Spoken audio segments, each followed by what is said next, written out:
earthquake. Earthquake क्या है? What is an earthquake?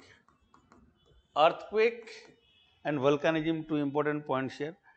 Let me tell you, earthquake is shaking of the ground due to sudden release of the stressed energy from the earth interior. है ना? According to the elastic rebound theory, according to the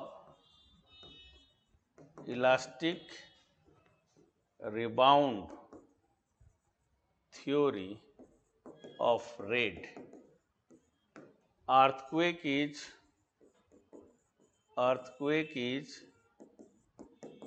the shaking or vibration of the earth's crust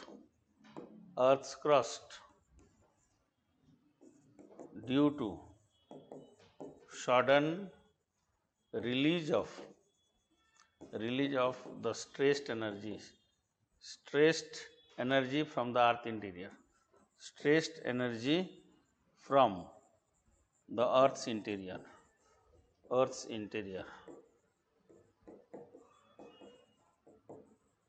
Okay, when any rock strata attains its optimum level of its carrying capacity, it breaks its carrying capacity, it releases the stressed energy in terms of P and S wave. In the last class I did said primary wave and secondary wave. When these waves travel through the rock strata, shaking of the ground takes place. This shaking or vibration of the ground is known as earthquake. I hope it is clear to you. According to elastic rebound theory of rate, earthquake is the shaking or vibration of the earth crust due to sudden release of the stressed energy from the earth's interior in the form of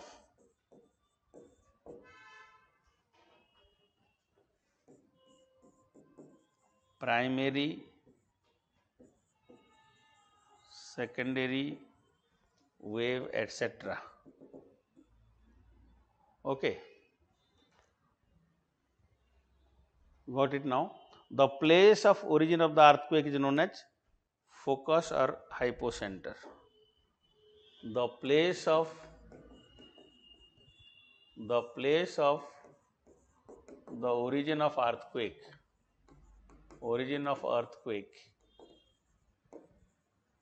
is called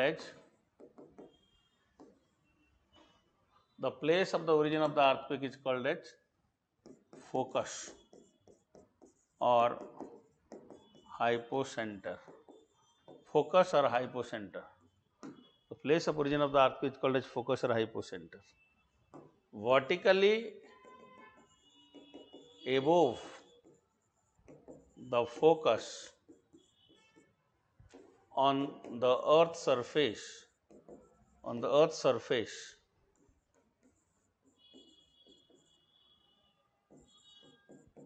epicenter is located. So, if this is the earth here and here is the place of hypocenter or focus,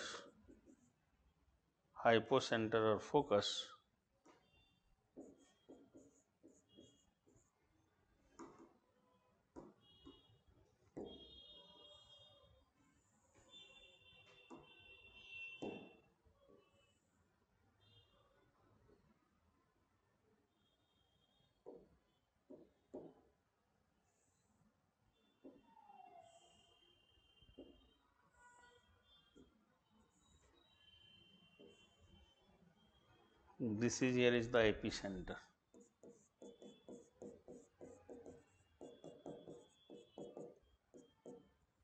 This is the epicenter. Hypocenter is below, epicenter is above this. On the surface is the epicenter, below you have hypocenter.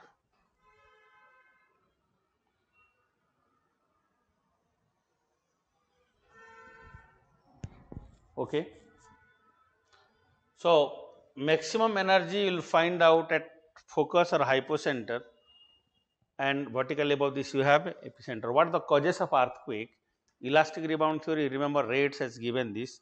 The stress, accumulated stress got released in terms of energy, and while they move this form, this earthquake will be there. This is what this theory is talking about, rates elastic rebound theory, elastic rebound theory of rate. Okay. So, this is here is one part. So, I need to say one thing here.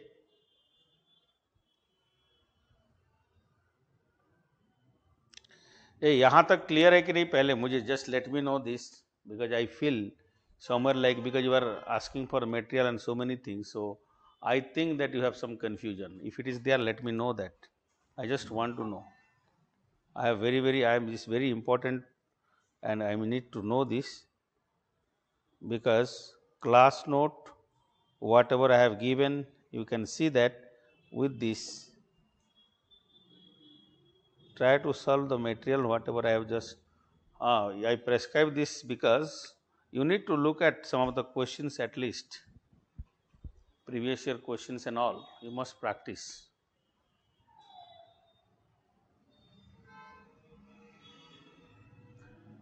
So, the regarding earthquake questions, what type of question they will give you? They will give questions on like causes of earthquake, reservoir induced earthquake. Okay. Elastic rebound theory, okay, fine. What happened while I will give stress to this one, I will drag this, let us say, or I will give more pressure, it will break gradually. But when I am giving pressure, there is a carrying capacity of this material. It will carry the stress up to certain limit. When it attains its optimum limit, beyond which it cannot carry, then only it will break. While it will break, it will give, while it will break, it will release the energy. So, you will have a sound maybe we will get. So, energy cannot be created nor be destroyed, it only changes from one form to another form, you know it. So, what will happen here? This energy, the body wave or surface wave will turn, they in fact, they will travel through the rock strata and they started shaking. So, what happens when carrying capacity, whenever it will attain the carrying capacity, it will break. जब a rock break करेगा, then only you will have the hypocenter. The place where the breaking of the rock takes place is the origin of the earthquake, known as the hypocenter or focus. Maximum stress to no stress attainment is there in this region, known as hypocenter. So, according to elastic rebound theory, earthquake or major cause of earthquake is stress inside the rock strata. So, when the stress get released in terms of primary and secondary wave, these moves inside this rock strata and shaking of the ground takes place. This is called as what? Earthquake. This is what I want to say. Hypocenter or focus is here, above this you have the epicenter. Okay, I hope Banshika you got it now. So, these are very important few things here which I need to say, like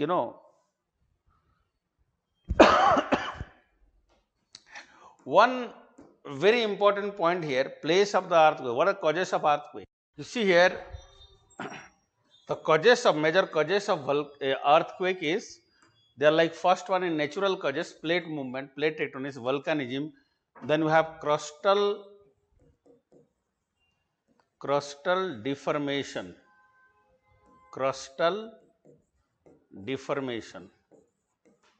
due to any cause. If there is crustal deformation, you will have earthquake. Okay. Then isostatic imbalances, there is also a factor. The stress creation is due to isostatic imbalances. You will have to know about the factor. A very important isostatic imbalances is the factor how it is. Iso means equal, stasis means standing. My friends, according to the principles of isostasis, every part of the earth surface is in a position of equilibrium. Mountain, plateau, plain, everything are exerting same pressure over the asthenosphere. देखिए ये क्या बोलता है, ये जो concept है isostatic equilibrium, if this is the asthenosphere here, this is asthenosphere, all right, then above this you have mountain, plateau, all this. So everything is in a already in a balanced position. You have everything is in a balanced position here. ये ocean है, this is continent है, everything is in a balanced position. Naturally astrosphere के ऊपर से ये सब balanced है, right? Now let us say this mountain get eroded. ये mountain erode होके इतना हो गया, यानी material जाके यहाँ deposit हो गया. You got it? This got eroded and this material got deposited here. Now what will happen? This will make imbalances. It will sink down because more and weight, and it will goes up because of less weight. Are you getting the things? Aravalli was once upon a time height was nearly 7 kilometer. Today it is 700-800 meter. So आपका जो ये जो material था, it got eroded and deposited somewhere. So Aravalli regions is now lighter than the nearby areas. Aravalli will rise and the rest area will sink down. So जहाँ पे ये area जो है ना already balanced था, this will come here according to the principle. ये material यहाँ पे आके गिरा. So here you have more weight. This will have less weight, will go up. देखो owing machine जैसे सब कुछ balance way में है. According to the principle, if it is going down, this is going up. You will have a what type of things? Imbalances here, and there is a possibility that it will have stress creation here. Here there will be stress, and this stress may leads to subsequently earthquake here. Here it may leads to earthquake also. It may leads to the earthquake. Okay, ये जो stress होगा उसकी वजह से earthquake हो सकते हैं. This is a findings after the concept of isostacy. We got to know many things, and we are saying isostatic imbalances can be also a factor. It can be also a cause. Another one you can have like this type of factors are there. We have second category of factor is anthropogenic. Anthropogenic factor. Here first one is, of course you know that nuclear mining, nuclear test and all, you know, mining and nuclear testing. But one more important thing is construction of large dam construction and reservoir induced earthquake. Reservoir induced earthquake. What does it mean? You will use the reservoir induced earthquake mean if you will construct a reservoir somewhere, there will be isostatic imbalances. सब कुछ तो balanced था, already it was balanced. You constructed a dam there, so there is more pressure, imbalances will be there and it will create earthquake. मैं example देता हूँ, यहाँ पे कुछ नहीं था, लेट अस से ये डैम बनाया तो आप क्या करेंगे यहाँ पे, because of the more water here it got stored, weight will be more, it will give stress and you will have an earthquake because of this. Okay.